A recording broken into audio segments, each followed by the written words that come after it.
Hi, everybody. Usually there is, a big fancy like lead in, like show opener introduction sort of thing, but that didn't seem to work this evening. But that's okay. I'm still Tim Tamashiro, and this is Jazz Home Delivery here on Facebook and YouTube. It's being brought to you by TD JazzYYC International Jazz Days. This is the virtual festival, and we have been going for around 17 or 18 days now. 28 planned in a row. Boy, it's been a lot of fun. So excited tonight that it's an all guitar night.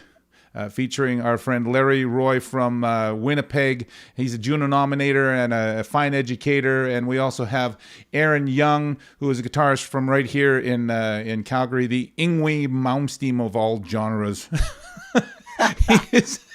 He is also a composer, and I have us right here. Welcome to the show, gentlemen. Thank you for being here on Jazz Home Delivery. Yes, thank you for having us. Yeah, totally. Pleasure to be here. You guys have been busy doing some really, really fun things with the guitar, and I need to point out to the viewers that you haven't shook hands before. You probably hadn't even met each other before at any point in time, but you did something special. Larry, to set it up, what the song is that I'm going to play for everybody here right now. Well, I had a thought on the weekend, seeing as Aaron and I were going to do this show together, and I thought, why don't we do something? Why don't we collaborate on something? So I got in touch with Aaron and talked to Lucy, our producer, and she said, "Yeah, that would be fine." So Aaron felt like doing All Things You Are, which I was fine with that. So what happened is I recorded the first part of the song. I played the chords for the melody and 3 choruses of solo, sent it to him. He put on a solo and then started comping and reciprocated for me, so I was able to do a little solo and play melody at the end. And I felt the same pressure as I would have if we'd been sitting on stage together. Yeah, it was cool. This is like voodoo, because I know how much effort it would take to be able to not only play in time and to hold that rhythm rock solid, but to do it without a click track in your ear and then to send it to somebody you don't know and go do something with it. And Aaron, when you got it, you kind of went, what? Yeah, like you never know what to expect, but the second I heard Larry play, I went, oh, okay, this is going to be just fine. He's a fantastic player, and his sense of time is so rock solid that it felt really effortless, and I thought it turned out really well. It's really a treat. I'm not even going to talk to you guys anymore. I'm just going to play this song because it was just so much fun. I love this so much. So here, ladies and gentlemen, as part of the TD JazzYYC International Jazz Days, we're jumping right in with this song because it's just it's brilliant. Here's Larry Roy together with Aaron Young, All the Things You Are. Watch and learn. 1, 2, 3, 4, 5, 6.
It is so much fun.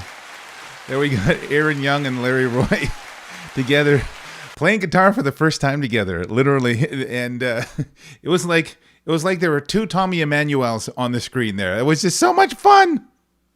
That was a blast, yeah. And here's the fun thing, folks out there watching, is that these two haven't seen that compilation together. They just played and then sent it all into Cody Hutchinson, who cobbled the video together. So you guys can look forward to what you've done together. What you've done together, you guys need to be really proud of. So it was super fun. Thank you so much for doing that. Yep. Aaron, I'm going to leave you just for a little while. Please sit back and relax, and I'm going to go talk with Larry in the first portion of the show, okay? Sounds good. Okay, good stuff. Thank you. I got here and here. It's just me and Larry. Very nice to have you here, sir. Yeah, likewise, Tim. How much time do you spend on your guitar every day? Must be a lot. It varies a little bit. It was a ton when we first started. We stopped classes in mid-March.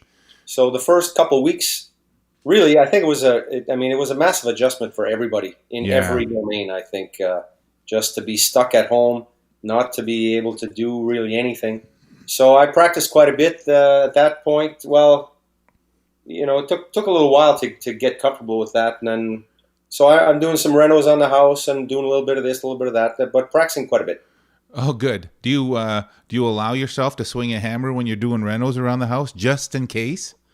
Oh, sure I do. Yeah, okay. I come from a family builder, so I've been around tools my whole life. Oh, there you go. Okay, you gotta kind of wonder sometimes if it's worth the while, to be able to bang your finger. But I'm sure you're very good at it.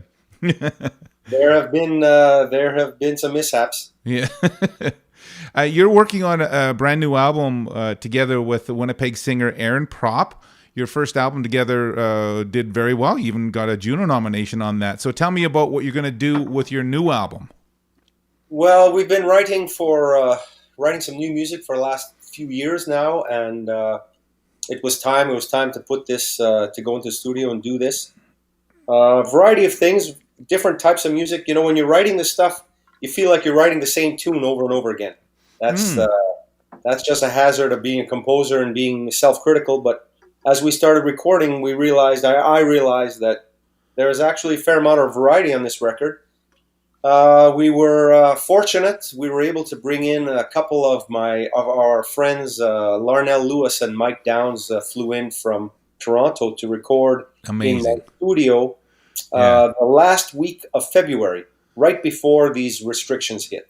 So we were very lucky to have them here, and they spent a couple of days. Larnell was here for 2 days. Mike recorded with us for one, and it was one of the best couple of days of my life. The first day with Larnell, he did 8 tunes in 6 hours on just an array of different stuff. I mean, this guy is so crazy talented, so intuitive. So organic, and it was just a pleasure. We connected in ways that I didn't anticipate, and man, oh man, what a great weekend. Larnell is a spectacular drummer. Does a bunch of work with a whole bunch of different groups, including Skinny. I'm thinking Puppy, Snarky Puppy. Oh my goodness, yeah, he's amazing. But he had a special connection to you recently. Yeah, well, I mean,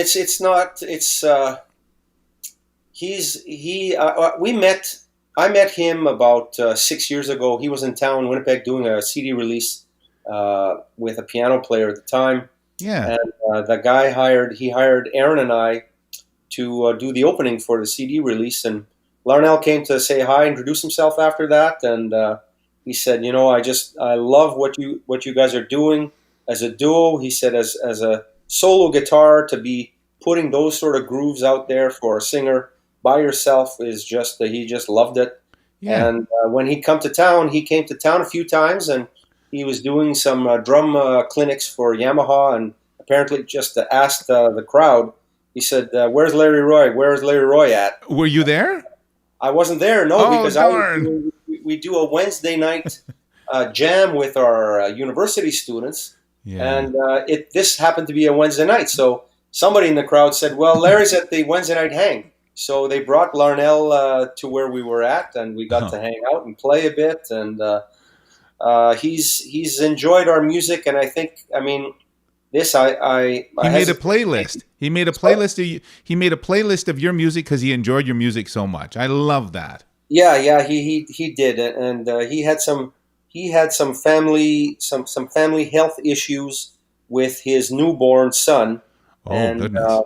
he wasn't able to bring his son home for many months, in fact. And so at the hospital, he had a playlist there of music that he wanted to just fill a vibe in the room, and our music off our record was one of those. So he said to us, for him to come and record this with us, he already felt connected to our music, and that we were connected to his family that way. And so it was just a real gracious thing all around. What a beautiful gesture, and this shows the healing power of music and what it can do for friendships and for relationships, and goodness knows, I'm sure that he'll be a fan for the rest of his life. That's really, really cool. Tell me about this song that you've recorded for us, "Whisper Not." This is a Benny Golson song, and I was telling you about a movie about Benny Golson the other day. Did you get a chance to watch it? Not yet. No. Not yet. The Tom Hanks movie called The Terminal. The Terminal, yes. Yeah. Yeah, I will be checking that out soon. I'm not going to give away any spoilers, just so you know. So, but Sure. it's a very, very lovely movie. So Nice. Well, Benny Golson is one of the great composers in jazz 20th century, and so you can't you can't have learned this music without having encountered a variety of Benny Golson tunes, and so this is one that I've always loved. You have, as musicians, we each have maybe 3 dozen tunes that we keep going back to all the time, because those are the ones we gravitate towards. They talk about Joe Henderson. Joe Henderson had his 15 tunes that he would play. He played his whole life in concert. wow. More or less the same tunes. Miles did that for a decade, playing Stella and some of the other tunes that he would play all the time. So Whisper Not is just one of those beautiful tunes that it's so easy to play. So there it is. It feels good to play, obviously. Yep. That's great. Whisper Not, I was doing a little research on this. Benny Golson wrote this song in 20 minutes, he said. So those 20 minutes have brought you a lot of joy. Isn't that something? Yeah, I wish I could write a song like that in 20 minutes. Wish I could write any song in 20 minutes. Right, there you go. Our friend Larry Roy is here as part of TD JazzYYC International Jazz Days Virtual Festival, and he has this song now, one of his favorites of all time. Here's Benny Golson's Whisper Not.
There he is, Larry Roy, with his version of Whisper Not Benny Golson. Thank you so much for that version. It's you can tell that you really enjoy playing along to that, and boy, what a treat. That your technique with you hang on to the pick with these two fingers, well, with your finger and thumb, and then you do other stuff with the other fingers. Is that a traditional technique, or is that something you invented? Oh, I wouldn't say I invented it. I think many guitarists probably do both pick and the fingers. I mean, maybe early on I did. You see a lot of guitar players will play with a pick, and then they'll either put the pick on their lap or put the pick in their mouth, and then they'll do finger picking. Yeah. But I thought I don't want to have to transition all the time. So I trained my other three fingers to play like a normal classical guitar will play, with these three fingers and your thumb, and not use the little finger much. So, but I've trained these three fingers to try and be as good as those three. So I can kind of do classical guitar stuff, and it allows me to comp a little bit more like a piano. Feels more like a piano player. You can play block chords when you're using your fingers, as opposed to always strumming the strings. It's super cool, man. You're really good at it. It's I've never seen that particular technique before, but that's I was super impressed. That's a lot of fun. Hey, Larry, you were recently, you took part in an online conference that was coming from folks in Australia. You're learning all about online teaching, because you'll have to pivot to that in your role as faculty at University of Manitoba. One thing that you told me the other day really struck home with me, and you said it's not something that most people would think of, but lighting and sound will make online teaching so much better. Tell me your thoughts on that. Well, that's just one of some of these people. They were talking about different ways to get organized. There are people who've been teaching music online for decades now, and they're very good at it. So they're great resources for those of us who have no choice but to make a transition towards online and distance teaching and learning. Yeah. So one of the things they talked about is try to make it as comfortable for the student as possible. And then in that sense, if you have great sound, if you have good microphones, a good speaking mic, and a good mic on your guitar or your guitar amp, and you have decent lighting with you're gonna feel a little bit more intimate in terms of the connection in the room for the student, and you're not gonna sound like a room mic in an aquarium, and so all those little things that will make the student forget that it's an online lesson, and it feels like you're in the room. Yeah, it's true. And then it just feels like you're just having a normal conversation. You're not distracted by weird light that's coming from over top, or by, mics cutting in and out, like what you sometimes hear on Zoom calls and that kind of thing. It makes a big difference, right? Yeah, it does. That's huge. So you're transitioning now to teach improv classes at University of Manitoba in the fall. How do you see your students embracing that? And you're going to find new ways for them to collaborate together, right? Well, I hope so. And I mean, the fact of the matter is, that's another thing that they mentioned in this online conference, is that it's a bigger adjustment in many ways for the profs than it will be for the students. The students are online all the time. They are looking at stuff on YouTube all the time. There's YouTube lessons, and so they're doing that kind of stuff, and they're connecting. A lot of the students will do online lessons with people from all over North America anyway. Yeah. So in a sense, they're probably less stressed about it than we are. So for us, I think we just have to put the work in, get organized, and so for an improv class with 10 people, we'd probably use Zoom, and I would run the meeting. It's a meeting conference software, but in this case, we can use it for music. And if I pre-record all of the tunes that I want us to work on, and they all have versions of it, then they can play it in their own space and play along with it, and I can monitor it and give advice or give comments, and the rest of the class can hear it, and they can all sort of collaborate a little bit together. So I got to figure out how to keep everybody engaged and feel like they're still all supporting one another in a classroom, because it really is that improv class is really about solidarity anyway with these kids, because they're all in the same room and they're all trying to reach a certain level and try to accomplish certain things. And so it's I have to recreate that online if I can. It'll be solidarity in a new way, in the new way, maybe even forward. So maybe this is an advantageous time for them to be learning that way. Who knows? Yeah. We'll see. I mean, there are some benefits. There are, in fact, benefits to this online stuff, which we spoke about the other day a little bit. I mean, if you have to record yourself and put it online, there's a certain accountability to what you're putting out there. Yep. As opposed to sitting in the classroom, playing for 40 seconds, and that's it. You had a little performance, you did a solo on something, I'll have a few comments, and that it's gone. No one will never hear it again. It evaporates, yeah. But if you're online and you got to record something, you got to put it out there for people to listen to, you're going to be accountable for it in a different way. Yeah, for sure. Well, I'm excited for your students to embrace this new way of learning, and to bring the ensemble aspect together in new ways. I mean, the great thing is that they have the entire world to pick from. They can collaborate with people from anywhere around the world if they learn how to do it right now. So that's really exciting. Another aspect that you and I were chatting about the other day is. This is kind of an odd thing to think about, because I'd never thought about it before. How does a saxophonist or a drummer or a trumpeter practice if they live in an apartment building? So you have to have spaces available for them at the university in order to be able for them to do their thing, right? Yes, we do, and that's what we're negotiating. Our dean is he's fighting hard for that right now, to try and ensure that for those that can't practice at home, if they can't practice at home, that's a game changer. Then this online stuff is moot, because if they can't spend time on their instruments. So in all likelihood, it sounds like we'll be able to, what did somebody say the other day? A 4-10 arrangement. 4 days out of 10. This is something that some of the universities in New York are proposing, where rather than coming to school every day for 2 weeks, 10 days, you're scheduled for 4 days out of 10, like a, what they say, 0.4 or 0.7 or 0.8 when they work. It's a 2 week schedule. So you have 4 days. So they may have, let's say that they allow 1/6 of the students a day to come to school. That's how they would try and schedule that, so that there's not too much traffic, that we can sanitize everything the proper way. I mean, I've been in protocol meetings nonstop for the last 2.5 months. So yeah, it's on there. It's on our radar big time. I'll bet. Well, I'm sure you guys are doing your very, very best to make sure that everybody is safe and everybody still has a great learning experience. That's for sure.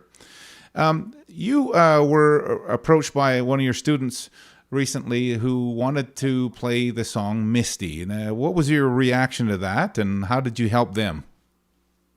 Well, one of my students, James Prescott from Kelowna, in fact, he came to Winnipeg to do a master's, take his master's with us, and he just finished. He had a great couple of years here, and he wanted to do Misty for his final recital, and I encouraged them to do a solo piece on part of their recitals. So they have to learn to play melodies with chords and improvise and move harmony around like a piano player would.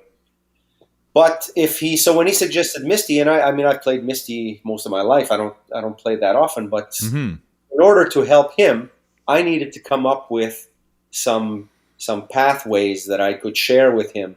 And once I started working on it, I thought, hey, this is a lot of fun. So now I have an arrangement of it. He has an arrangement of it, which has a few of my suggestions, but a lot of his things. And so I thought, hey, this is a good time to put this out. Out there. I love it. I love that it just kind of came out of nowhere, and it's one of those things where you kind of go, ooh, I think I like that. Those are the best experiences ever. So we're going to play that song for everybody now. Larry Roy is here with the TD JazzYYC International Jazz Days, the virtual festival, and he's recorded this. This is a beautiful version of Misty, and not a hint of Johnny Mathis anywhere. This is just delicious. Here's Larry Roy with Misty.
What an amazing job you did, Larry. Holy cow.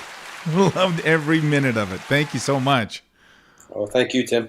Misty, look at Aaron is in the other room. He's clapping. Aaron Young, he's really thoroughly enjoying it, and I'm sure everybody at home enjoyed it as well. That last chord you played, I'm sure that I heard tendons tear, just the way that you're kind of reaching and everything. It was amazing, though.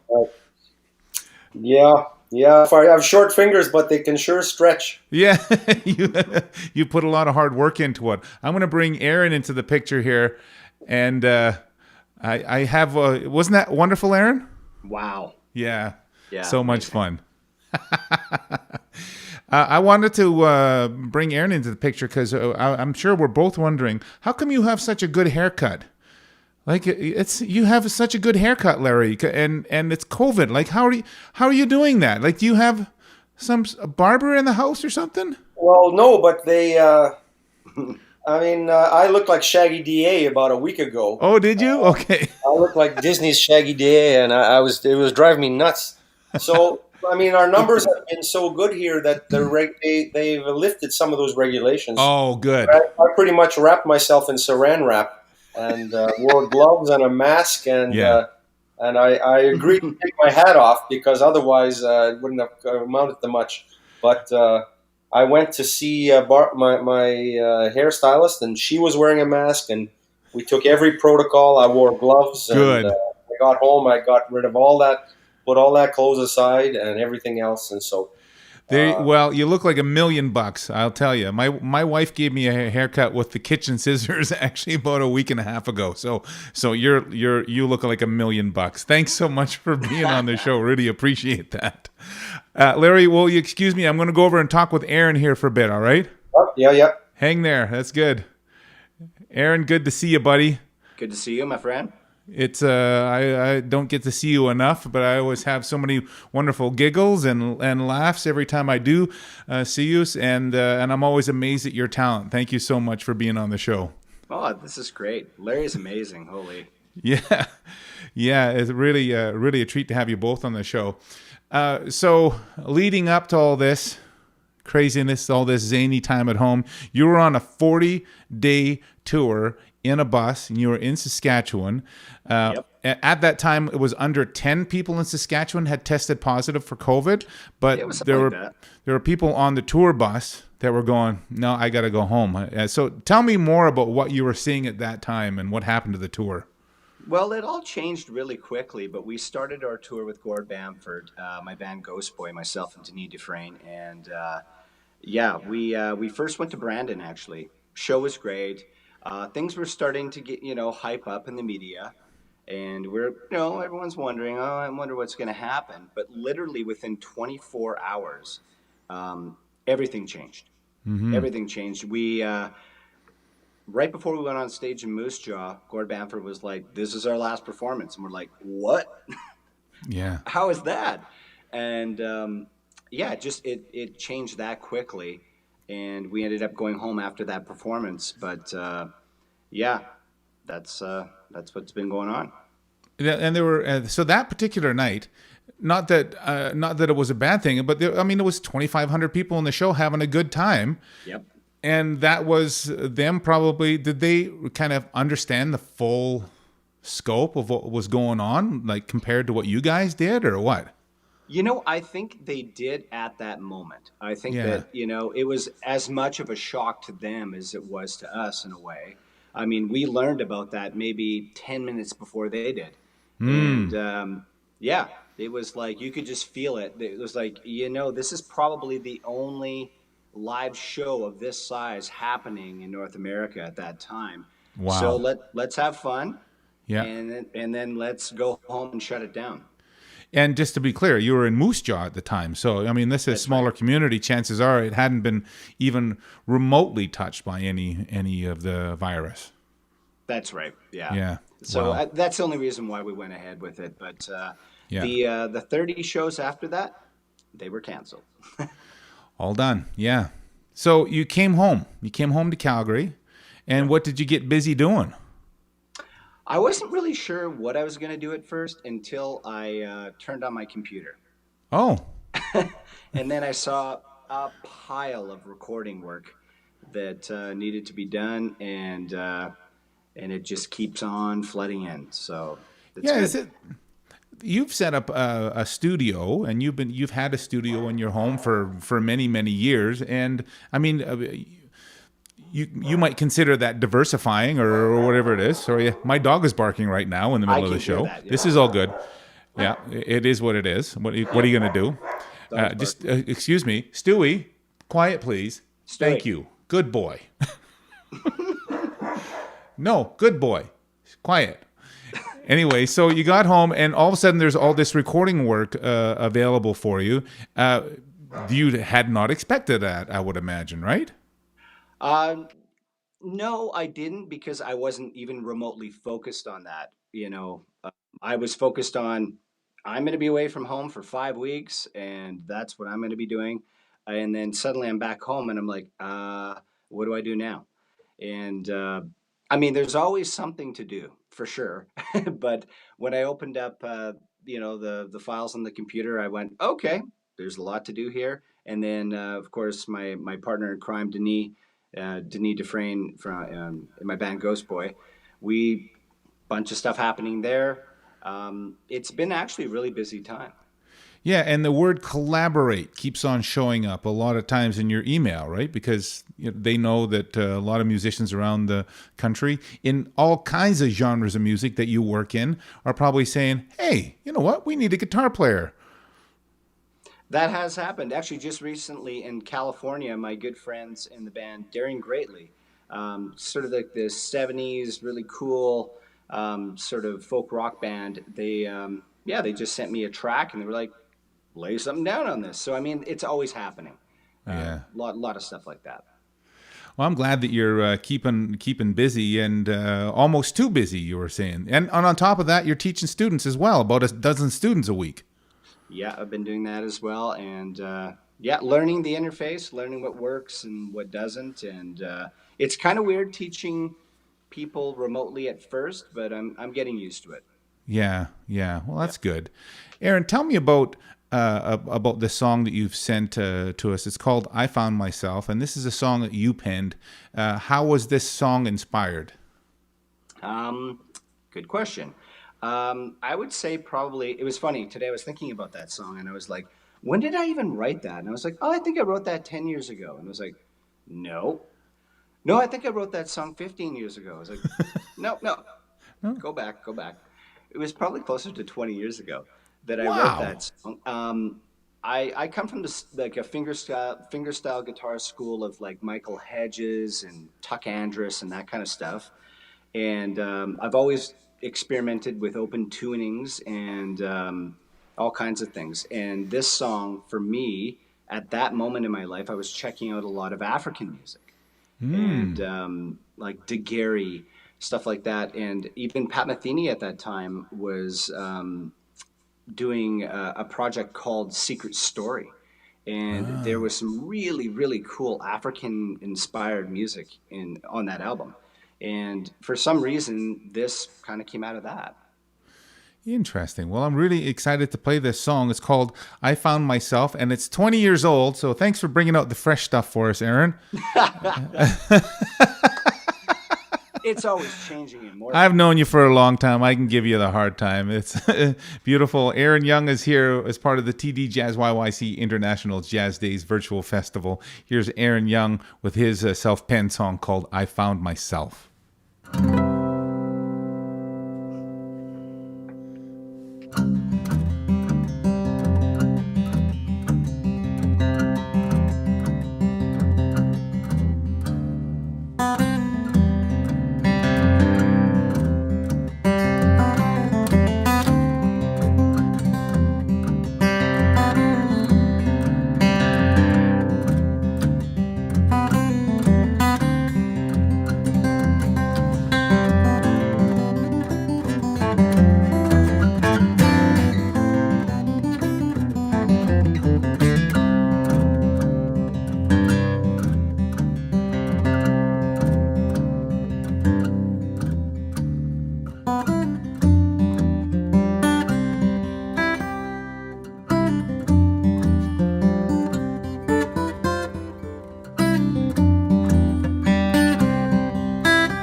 There's Aaron Young with his song called I Found Myself. You found yourself playing the guitar because that's a beautiful guitar and you're very, very good at it. Boy, that was really lovely. Lots of open strings and deliciousness.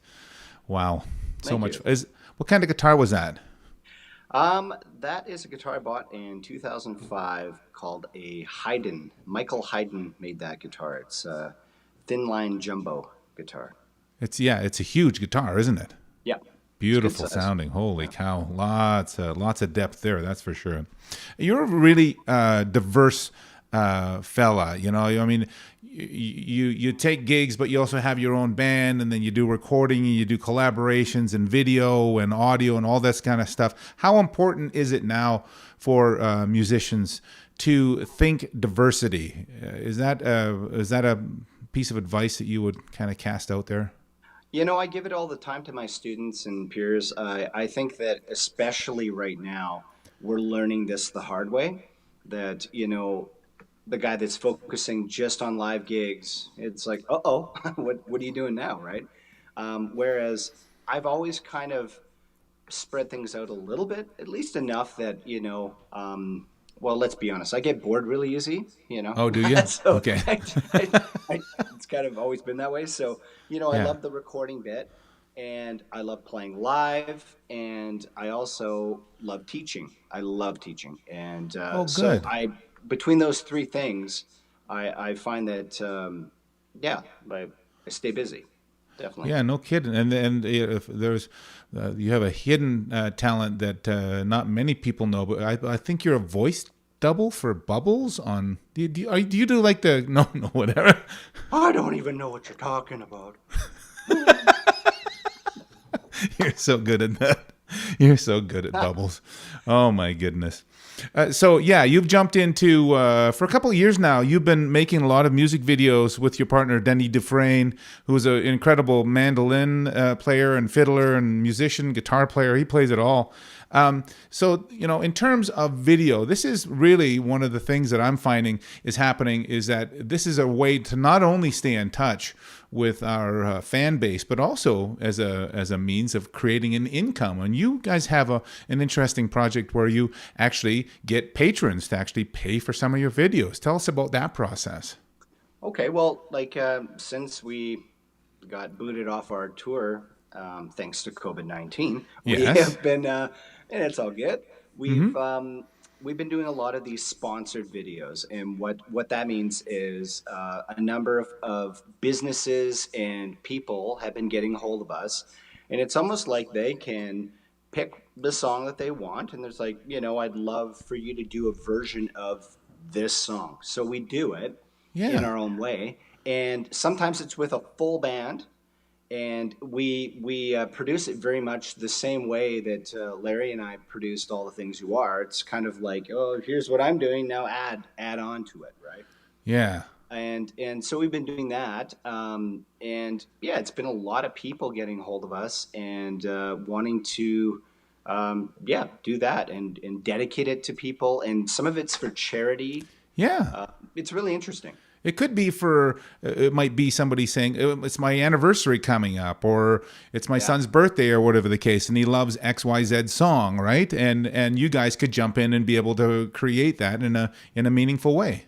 Exactly. And that's what we've been doing. In fact, we just finished one today, and it's coming out. Yep. What was it? Or can you let the cat out of the bag? I'd have to kill you. Okay.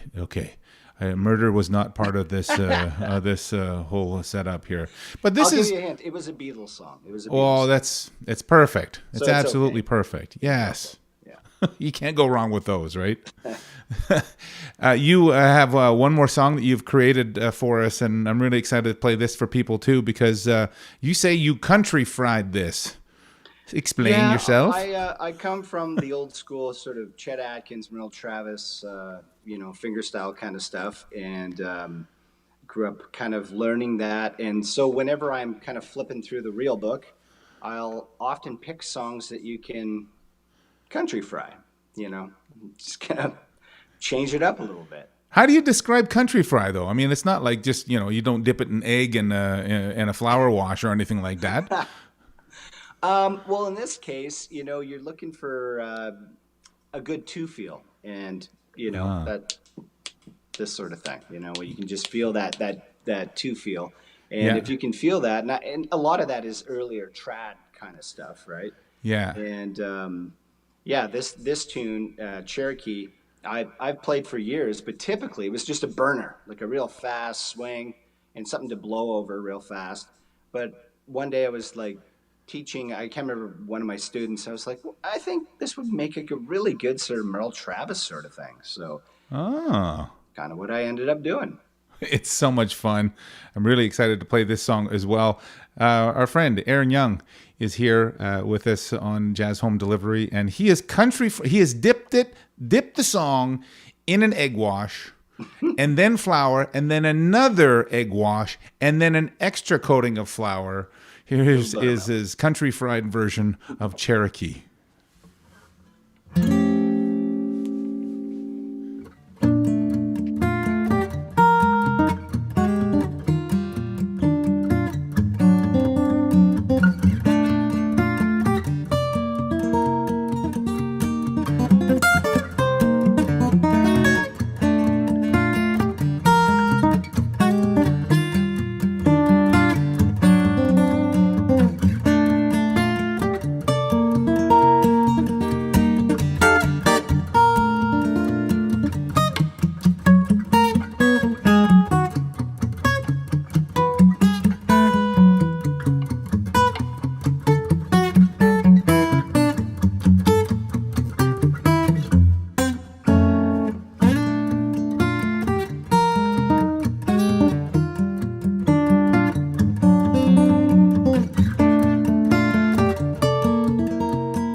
There we go. Aaron Young doing his thing, his country fried version of Cherokee. I got to bring Larry in on this because it was just so much fun. Larry, I was watching you watching Aaron, and the smile on your face was as big as the grin on his face when he was watching you and listening to you. So how it must be so much fun to watch other guitarists just go and just have fun, right? Well, yeah, absolutely. But what I find that's so cool is that there's people that love music and people that, I mean, we love these tunes. You know, we all know a lot of the same music and we love these tunes, and we've really, in many ways, just dedicated our lives to bringing everything that we can bring to this music. And that's what I'm digging about tonight, is that how Aaron is doing a bunch of stuff that I've always admired and worked towards myself, and so that common ground to me is a really cool thing among musicians. Yeah, you both really blew us all away. Aaron, thank you so much for your talents, and Larry, thank you so much for your talents, and thank you for collaborating too, because that was a real special moment. You know, there's we have the ability, and jazz has to stay at home right now, or music just has to stay at home right now, but that doesn't mean we can't collaborate. So you've proven that in spades. Yeah. Way to do it. Yeah. Great job, Aaron. Wonderful job. Love you playing, Larry. Awesome. We're gonna group hug it out after I say thank you for the sponsors. We've been here with the TD JazzYYC International Jazz Days Virtual Festival. I'm Tim Tamashiro, joined by Aaron Young and Larry Roy tonight on guitar. It was all Weldon all night. Yeah. Woo. So happy to be here with you. And here's a special thanks to our sponsors. JazzYYC would like to thank the following sponsors for their generous support that has helped bring this virtual jazz festival to you. TD, Jazz Home Delivery, the City of Calgary, Alberta Foundation for the Arts, the Government of Canada, Calgary Arts Development, Inglewood BIA, CKUA Radio, Calgary Public Library, CADME, the Coalition for Music Education, Music Monday, Studio Bell, home of the National Music Center, Decidedly Jazz Danceworks, Arts Commons, and the Music Mile. Thank you. If you've enjoyed this broadcast, please subscribe to this page, and if you want to receive more information about this or any of JazzYYC's other upcoming programming, please visit jazzyyc.com and become